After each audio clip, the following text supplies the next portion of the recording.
안녕하십니까. 오늘은 덤핑 그리고 유치산업에 대해서 우리가 학습을 한번 해봅시다. 덤핑은 기업이 자국 국내 시장에서 책정한 가격보다 낮은 가격 혹은 평균 비용 이하의 가격으로 외국 시장에 판매할 때 발생을 합니다.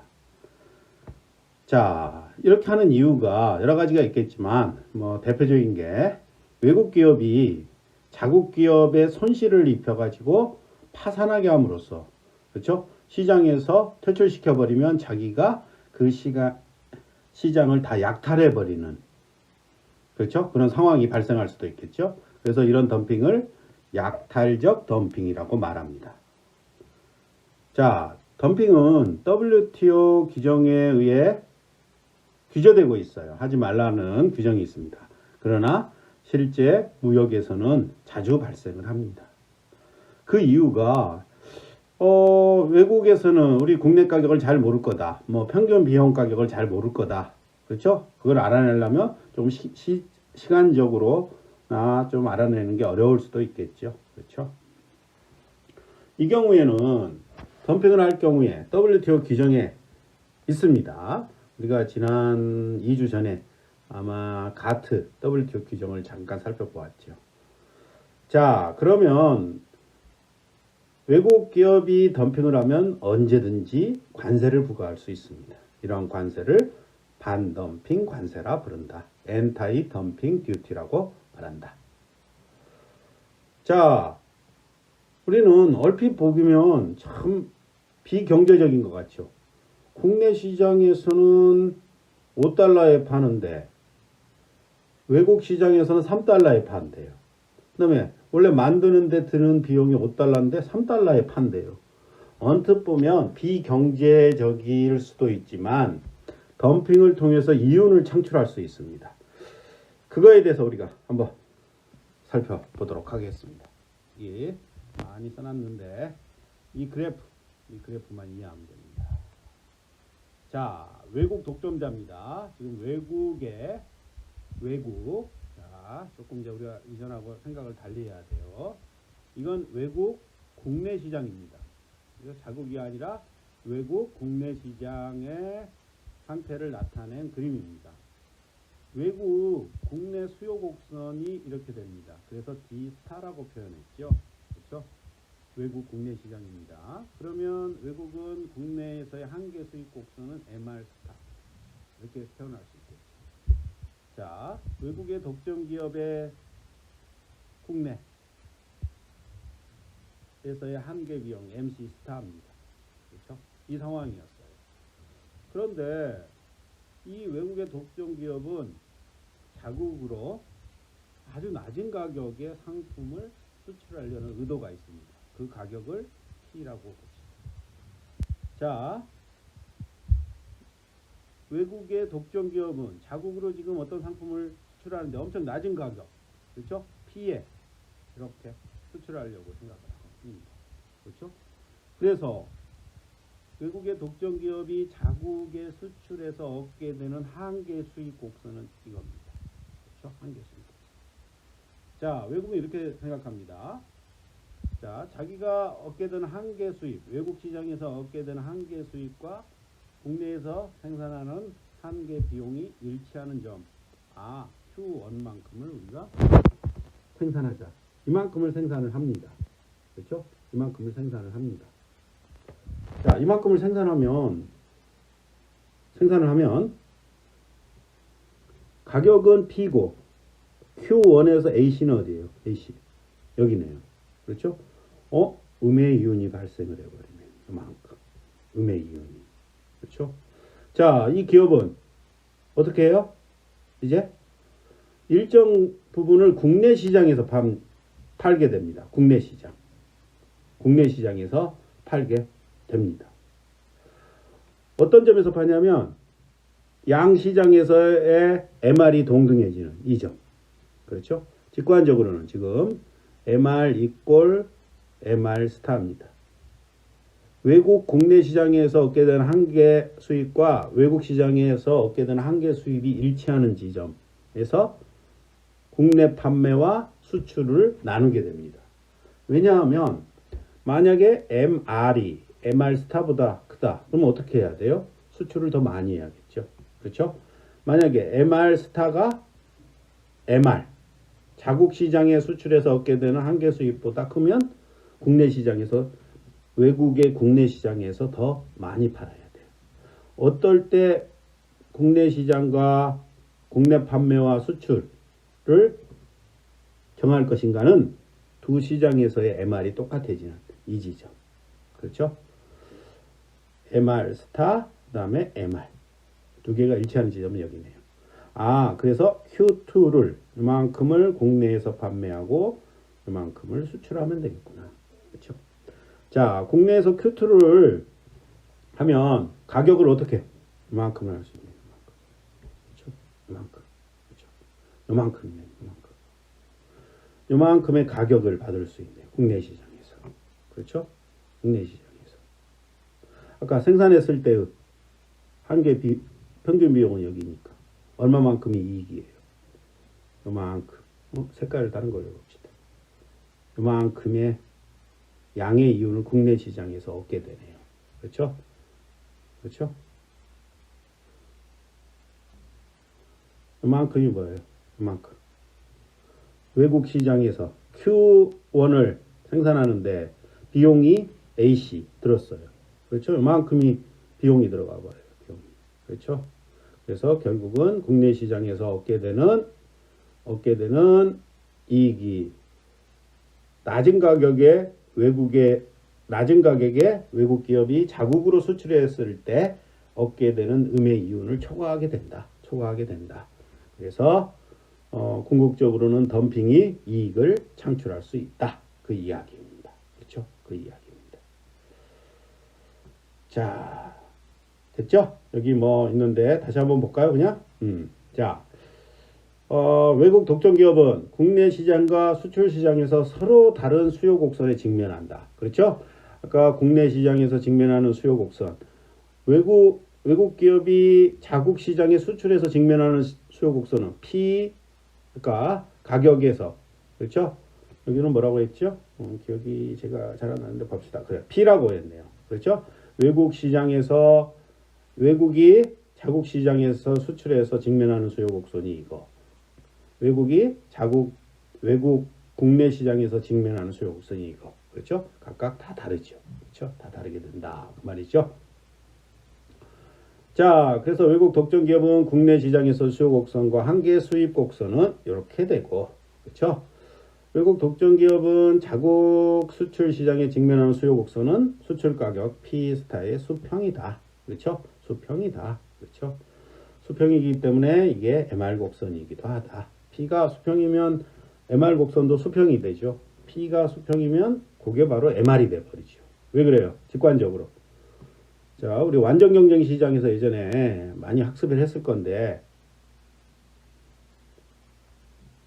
자, 완전 경쟁 시장에 주어진 가격 P에서 상품을 팝니다.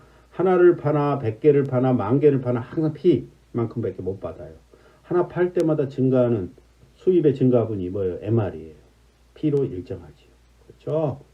그렇죠? 그래서 직면하는 수요 곡선이 MR, P 다 똑같은 거죠. 그렇죠? 자, 이렇게 되고 외국의 독점 기업은 국내 시장, 외국 국내 시장이에요. 한계 비용과 수출 시장에서 한계 수입이 만나는 점에서, 그렇죠? 만나는 점에서 생산량 Q1만큼을 생산을 합니다. 아까 그 그림에서. 자, 국내 시장에서 판매량과 수출 시장에서의 판매량은 어떻게 정한다? 두 개가 일치하도록 하면 된다. 만약 MR 스타가 MR보다 크다. 그럼 어떻게 해야 돼요? 외국 기업은 외국 국내에서 그 한계 수입이 자국으로 수출했을 때의 한계 수입보다 크기 때문에 더 많이 팔아야죠. 언제까지? 일치할 때까지. 그렇죠? 그래서 결국 외국 독점 기업의 덤핑을 할 경우에 이윤 극대화 조건은 이렇게 됩니다. 그렇죠? 이렇게 됩니다.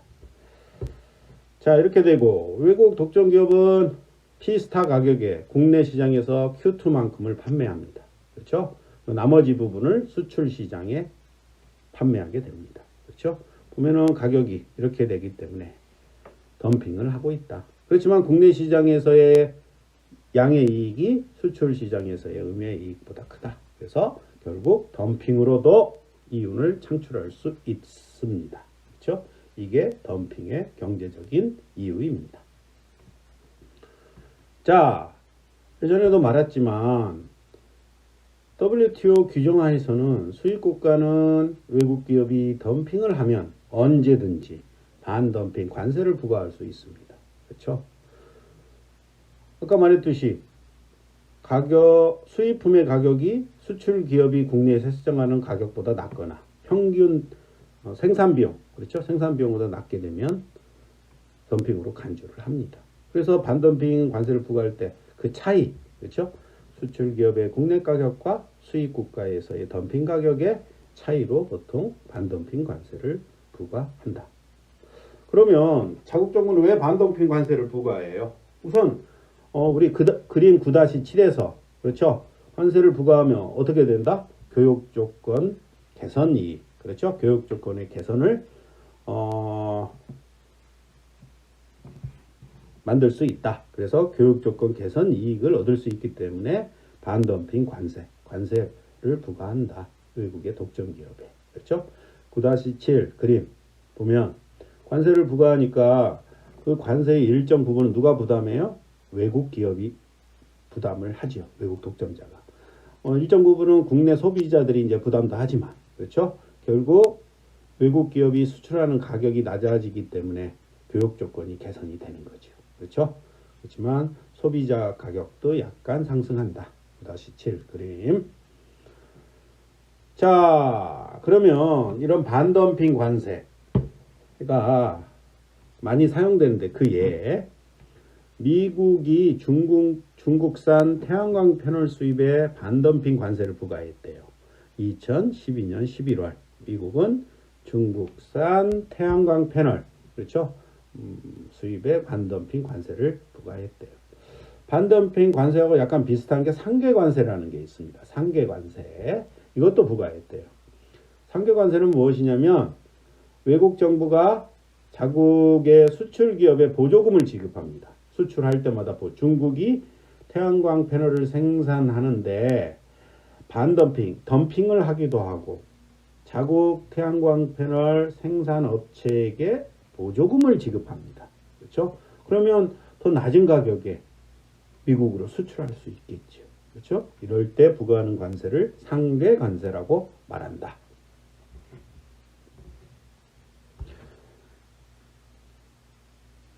자, 미국도 한 2000년대 이후로 미국뿐만 아니라 전 세계 국가들이 태양광 에너지에 관심이 많았죠. 그렇죠? 그래서 미국도 캘리포니아 지역, 그렇죠? 햇빛이 많은 캘리포니아 오레곤주 이쪽에 태양광 업체들이 많이 들어섰나 봅니다. 근데 이 업체들이 중국이 이렇게 덤핑을 한다. 그렇죠? 덤핑을 하고 있다고 주장해서 제소를 많이 했나 봅니다.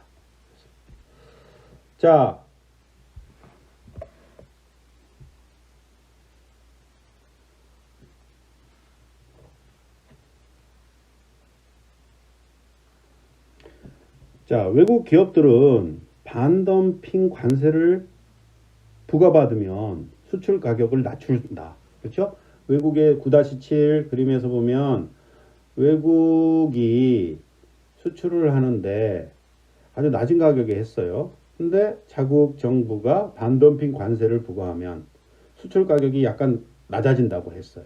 그렇죠? 그렇기 때문에 외국 기업들은 반덤핑 관세를 부과하기 이전에 수출 가격을 올려버립니다. 그렇죠? 그래서 관세를 줄이거나 회피하려고 합니다. 그렇죠? 회피하려고 합니다. 그렇죠?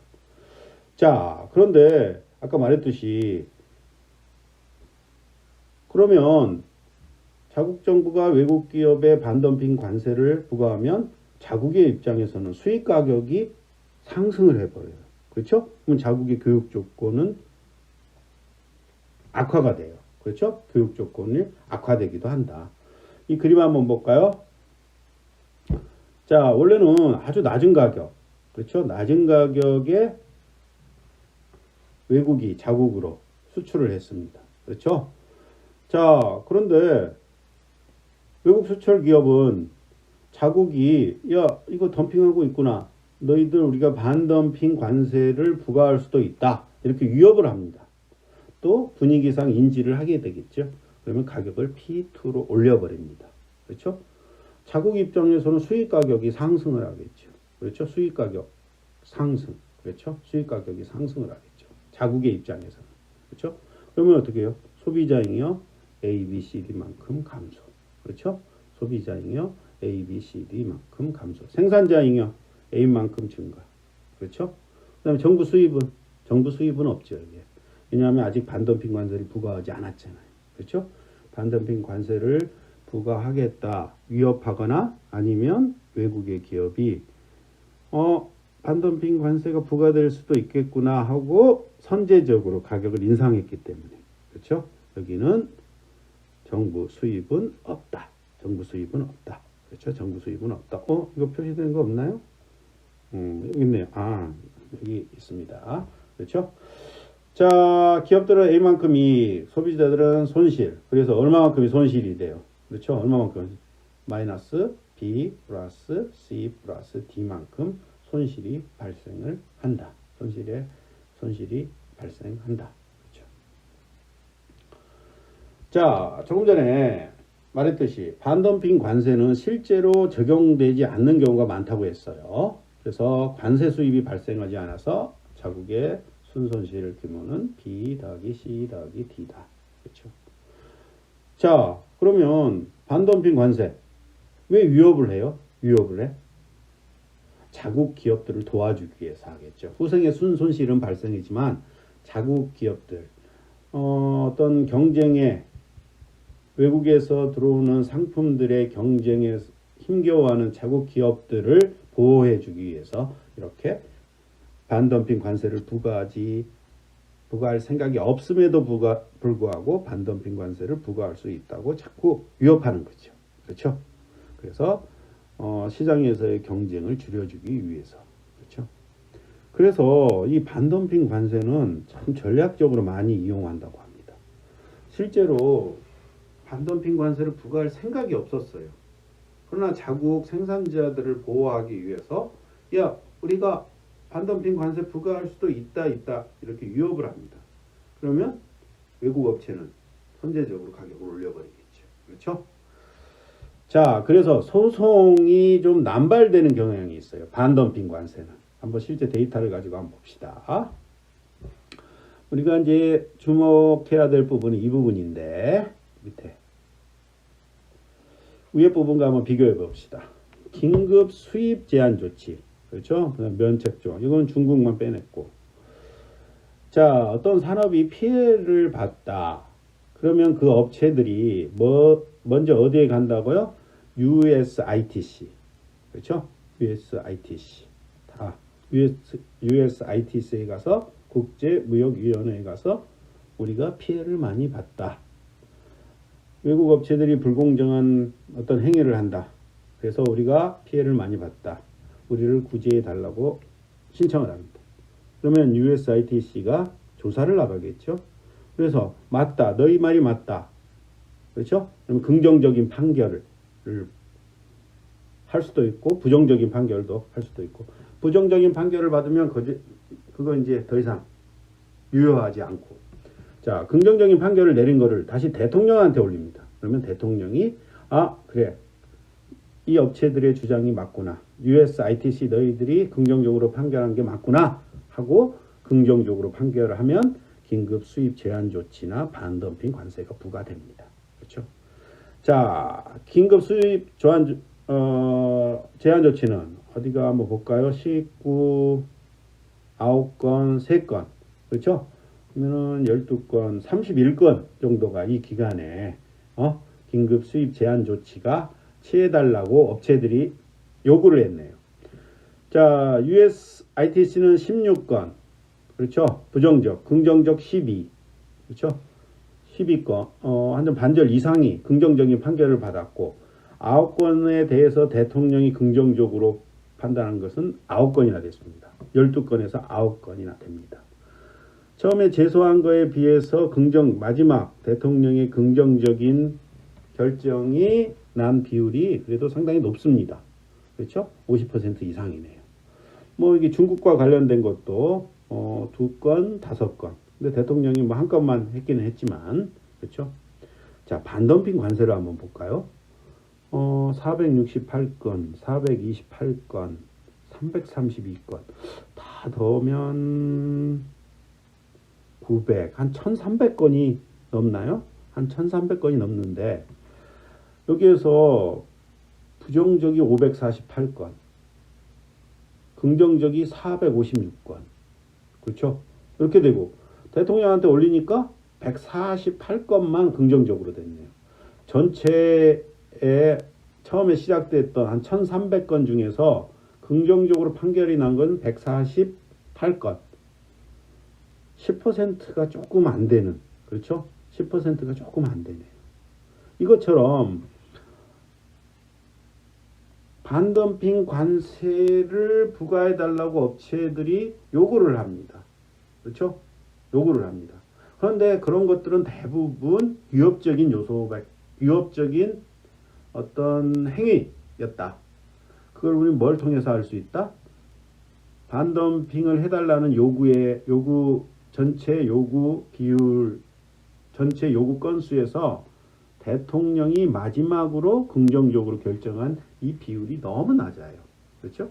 그러니까 반덤핑 관세를 제소하는 상당수는 아마 전략적인 행동이었을 거다라는 그런 이론적 추측을 실제 데이터도 그대로 보여주고 있다고 우리가 말할 수 있겠습니다. 그렇죠?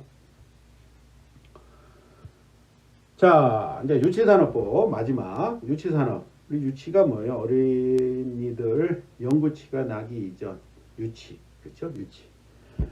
너무 어리기 때문에 보호를 해줘야 된다. 자유무역 하에서 외국과의 경쟁에 맞서기에는 아주 초기 단계이기 때문에 너무 경쟁력이 약해서 좀 보호를 해줘야 된다. 이게 바로 유치산업보호론이죠. 그렇죠? 자, 우리는 자국의 기업이 단 하나 존재하는 독점 기업을 한번 살펴보고, 그렇죠? 살펴보고 독점 기업인 경우를 가정해 봅시다. 뭐 그림 한번 그림으로 설명합시다. 자, 자국 시장입니다. 자국에서의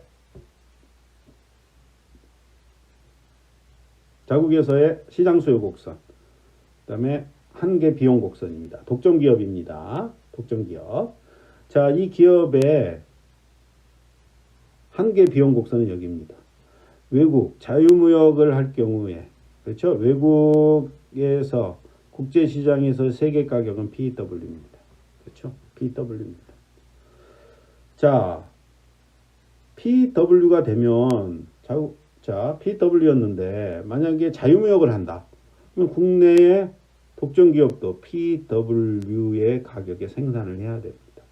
그럼 생산이 S1이 됩니다. 그렇죠? 그런데 여기에 생산했을 때 올라가 보면 어떻게 돼요? 이만큼의 음의 이윤이 되거든요. AC 곡선은 여기죠. 그렇죠?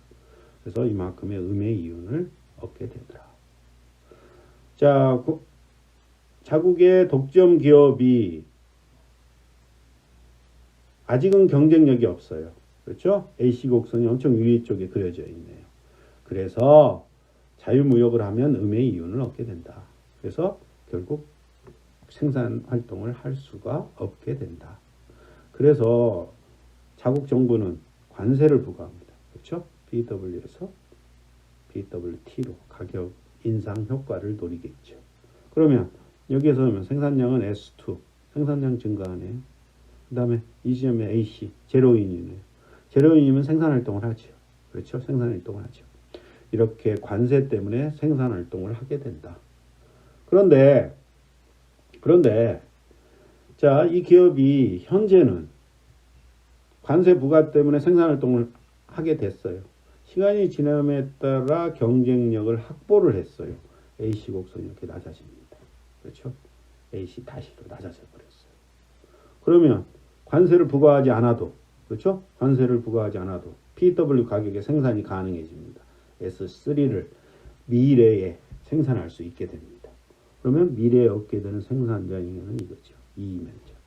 그렇죠? 자, 왼쪽 현재에서는 관세 부과 때문에 얼마만큼 자중 손실이 일어나요? BD. 그렇죠? 그래서 결국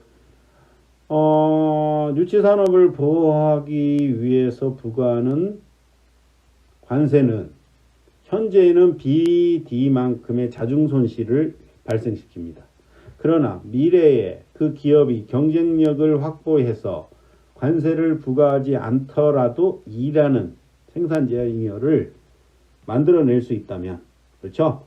E가 B 플러스 D보다 크다면 유치산업 보호는 정당화될 수 있다. 그렇죠? 정당화될 수 있다. 이 그림이 의미하는 건 이거겠죠. 그렇죠? 이거겠죠. 뭐 여기 자세하게 써놨는데 여러분들이 한번 읽어보십시오. 그렇죠? 자, 유치산업 보호가 예전부터 지금 최근까지 아주 많이 전 세계 국가들이 유치산업을 보호해 왔습니다. 그런데 이 책에서도 한 4가지인가요? 4가지 예를 들고 있어요. 5가지인가 4가지인가.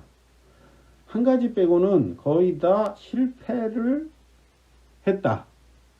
실패를 했을 것이다. 명확하게는 뭐 규정 짓고 않는 경우도 있지만 실패를 했을 것이다. 이렇게 이야기를 하고 있습니다. 그만큼 유치산업 보호가 성공을 하기는 힘들다는 거죠.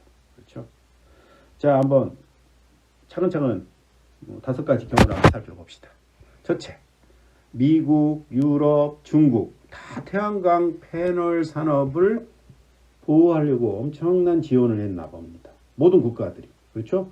2000년대에 들어가지고, 그렇죠? 태양광 산업을 발전시키기 위해서 엄청난 지원을 했나 봐요. 그렇죠? 우리나라도 지금도 뭐 태양광 패널 하면 많은 지원을 해주고 있는 걸로 알고 있어요. 그걸로 인한 부작용이 있다. 그래가지고 신문지상에 요즘 좀 많이 나오고 있는데 몇 년 전부터 하여튼간 지원을 전 세계적으로 많이 하고 있다고 합니다. 전 세계 많은 국가들이 태양광 패널의 생산 설치에 대해서 보조금을 지급합니다. 그렇죠? 가정집에다는 또 세금 우대 혜택을 주고, 그렇죠? 이렇게 하는 이유는 화석연료를 태워서 전기를 생산하면 이산화탄소가 발생해서 공해가 심화되기 때문에 우리가 태양광 패널을 이용해서 전기를 생산하자. 이런 어떤 큰 흐름에 따라 전 세계 모든 국가들이 태양광 패널 산업을 보호를 했습니다. 자, 미국 경우 한번 볼까요? 2009년에 솔린드라는 업체가 있나 봐. 기업에 5억 3천만 달러 대출을 미국 정부가 해줬나 봐요. 그렇죠? 그러나 2011년에 파산해 버렸대요. 그래서 오바마 대통령이 많은 비판을 받았대요. 그렇죠? 야, 미국마저도 유치산업 보호를 위해서 이렇게 많은 돈을 썼고 또 미래에 유치산업 보호가 긍정적인 어떤 결과를 얻어내기도 어렵구나. 이런 첫 번째 사례입니다. 그렇죠? 사례입니다. 두 번째, 중국의 저기 내륙, 그렇죠? 뭐 사막 같은 데 많죠. 그쪽에 엄청난 태양광 패널을 설치하고 그다음에 태양광 패널 산업을 육성했나 봅니다. 그렇죠? 특히 중국 같은 경우에는 국가 전체적인 차원에서 어떤 생산 보조금, 수출 보조금을 어마어마하게 많이 주었다고 합니다. 그래서 중국 업체들이 해외 미국이나 다른 나라에서 그렇죠? 불공정한 거래를 한다는 소송도 많이 당했고, 그렇죠? 미국 기업들에 의해서 반덤핑, 상계 관세, 그렇죠? 반덤핑, 상계 관세 문제로 제소를 많이 당했더라. 그렇죠? 지금까지도 중국이 어마어마한 투자를 많이 했지만 지금도 중국이 태양광 패널 산업에서 엄청난 성공을 거뒀다는 이야기는 듣지 못했고 최근까지도 보조금을 지급하는 사례를 봤을 때 아직 성공하지 못했다. 이렇게 판단하고 있습니다. 이 책에서는. 미국이나 중국, 유럽 다 태양광 패널을 보호하기 위해서 태양광 패널 산업을 육성하기 위해서 엄청난 지원을 했으나 거의 대부분 성공하지 못했다. 이렇게 평가를 내리고 있습니다. 이 책에서는 그나마 유치산업 보호에 긍정적인 결과가 나타났을 것이다 라고 주장하는 얘기가 딱 하나 있습니다. 이 경우 할리 데이비슨사. 우리도 요즘 길거리에 보면 엄청나게 시끄러운 오토바이 타고 가는 사람 있죠. 오토바이도 크고 멋지죠.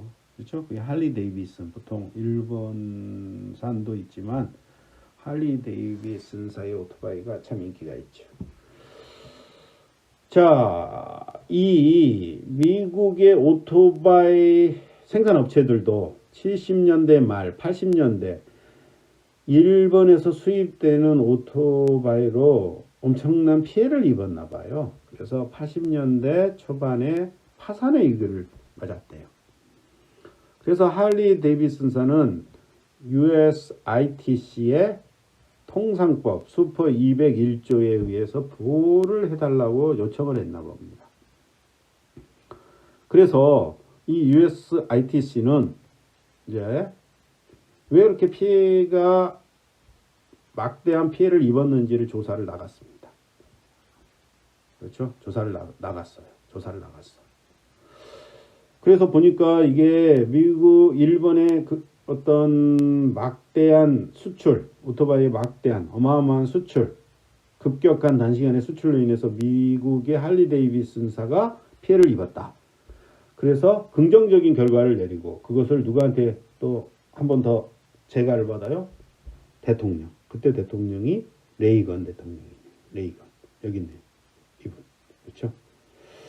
자, 결국은 레이건 대통령도 수입 보호 조치를 취해라 라고 결정을 내립니다. 그래서 중대형 모터사이클 수입에 대한 관세가 부과가 되었습니다.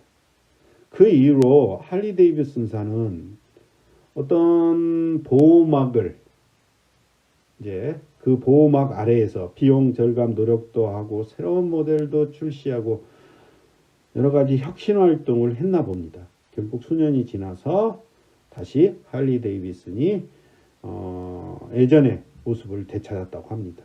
이 모습 보면 레이건이 인상이 밝네요. 그 이유는 레이건이 직접 위스콘신주 미러키에 있는 할리 데이비슨사를 방문해서 성공적인 보호 조치였다 이렇게 선언을 했다고 합니다. 그렇죠? 선언을 했다고 합니다. 그렇죠? 근데 우리 경제학자들은 또 좀 다르게 봐야겠죠. 중대형 모터사이클에 대한 관세 부과 조치가 정말로 성공을 했을 거냐. 자, 우선 이걸 하려면 우리가 기본적인 모형에 따라서 자중 손실, 그렇죠? 미래의 생산자 잉여를 한번 따져봐야겠죠. 그래서 한번 따져봤어요. 그러니까 미래 생산자 잉여는 한 1억 3,100만 달러, 자중 손실은 1억 1,250만 달러, 그렇죠? 거의 비슷하니까 뭐 0이 조금 더 크나요? 그래서 유치산업 보호는 성공적이었을 것이다. 그렇죠? 성공적이었을 것이다. 이렇게 판단을 내리고 있습니다. 그렇죠? 또 조금 전에 말했듯이 할리 데이비슨사만 유치산업 보호가 성공적이었을 것이다. 근데 그것도 명확하지 않습니다. 그렇죠? 자, 또 다른 실패 사례 또 두 가지가 가지고 남아 있습니다. 브라질의 컴퓨터 산업. 그렇죠? 자, 이거 컴퓨터 산업 한번 볼까요?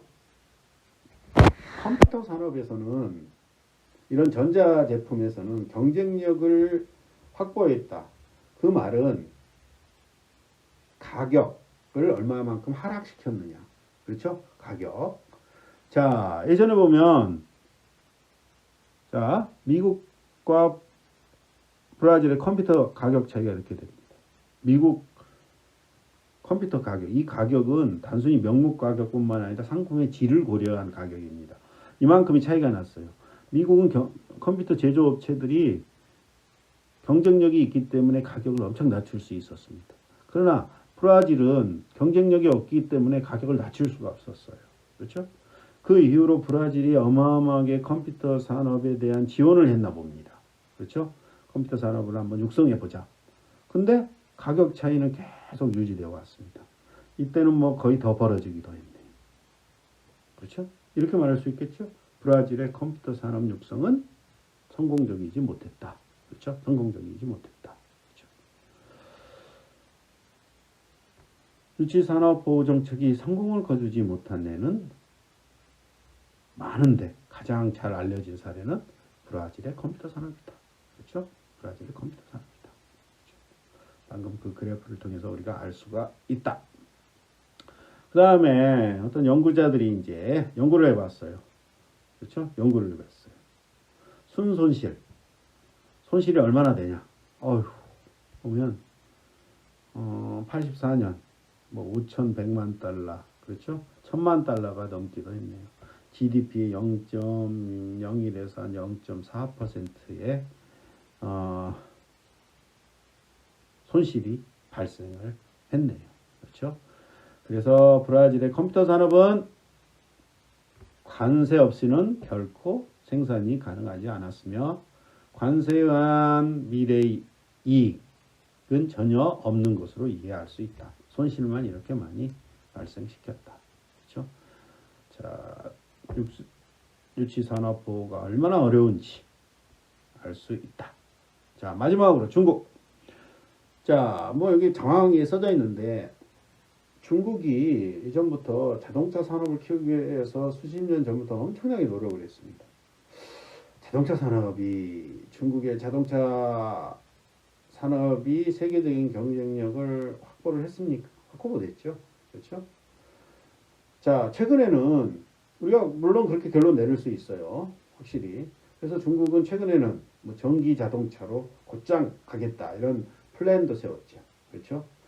뭐 그 이야기 떠나서 내연기관 예전에 피스톤을 이용해서 폭발시켜서 에너지를 얻는 내연기관 자동차에 대한 어마어마한 지원을 했습니다.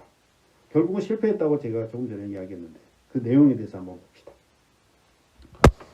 자, 2009년 중국은 국내 판매와 수입을 합해서 세계에서 가장 큰 시장이었던 미국을 앞질리기 시작했습니다. 2009년에 자동차에서. 자, 그 전부터 중국은 어마어마하게 자동차 산업을 보호했습니다. 엄청난 지원도 했고 수입되는 자동차에 대해 관세나 쿼터를 부과했습니다. 그렇죠? 부과했습니다. 자, 자국의 자동차 산업을 보호하기 위해서 외국 업체들이 중국에 와서 생산을 하려고 하면 무조건 합작을 해야 됐습니다. 그래서 우리나라 현대자동차, 베이징 현대죠. 중국 가면 베이징, 상하이 어디죠? 상하이 자동차인가요? 거기하고 현대하고 합작 51대 49. 그것도 51은 자국 기업이 가지고 49만 외국 기업한테 지분을 줬죠. 그렇죠? 자, 높은 관세율과 함께 이런 합작을 한 기업들한테는 그렇죠. 여러 가지 지원도 하고 수입되는 자동차들한테는 뭐 아까 말했듯이 높은 관세와 쿼터를 부과했습니다. 특히 초창기에 중국에 진출했던 폭스바겐, 그렇죠? 엄청난 지원을 받았어요. 그렇죠? 그렇죠? 뭐 특히 택시 같은 경우에는 폭스바겐 자동차 모델만이 상하이 시장에서 판매될 수 있게 이런 어떤 조치를 어마어마하게 했나 봐요. 그래서 상하이 폭스바겐은 지역 독점력을 행사를 했대요. 그렇죠? 행사를 했대요. 그 다음에 소비자들. 중국의 이런 유치산업 보호 때문에 소비자들은 엄청난 어떤 후생의 악화가 일어났습니다. 그렇죠? 자, 96년까지 관세율이 80에서 100%였대요. 와, 자동차 가격이 2배 되네요. 5천만 원짜리 1억이 되네요. 그렇죠? 수입 자동차 가격은 관세에 거의 2배가 되었다. 그렇죠?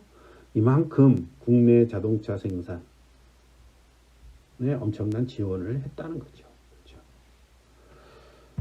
자, 뭐 여기 많이 썼는데 상하이 자동차 이야기가 나오는데 특히 많은 업체들이 지금 중국에 가서 그때 생산을 했는데 특히 상하이 폭스바겐이 엄청난 지원을 받았다고 합니다. 그렇죠? 이윤율이 40%가 됐네요. 야, 이런 어마어마한 지원을 받아서 이윤율이 40% 어마어마하네요.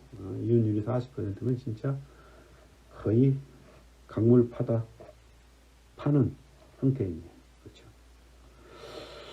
자, 이렇게 중국에서 특히 상하이 폭스바겐이 중국 정부에서 어마어마한 지원을 받아가지고 이윤을 이렇게까지 남겼어요.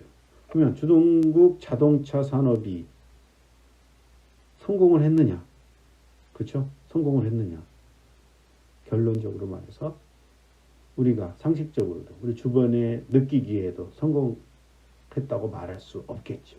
중국은 여전히 아직까지도 자동차나 자동차 부품에 높은 관세를 유지하고 있습니다. 그렇죠? 만약에 경쟁력을 확보했다. 그러면 다 보호조치 없앴겠죠. 그렇죠. 그래서 중국의 경우를 살펴보더라도 유치산업부가 성공하기는 상당히 어렵다. 그렇죠? 상당히 어렵다. 그 다음에 지금 중국은 내연기관에 대한 어떤 지원은 이제 예전처럼 하고 있지 않습니다. 아예 전기자동차로 가겠다. 그렇죠? 이건 뭐 앞으로 시대적인 어떤 전 세계적인 흐름도 전기자동차이기 때문에 전기자동차에 대한 지원을 엄청 하고 있나 봅니다. 그렇죠? 그래서 전기자동차에 대한 지원이 성공이었는지는 우리가 조금 더 기다려 봐야 될 것 같습니다.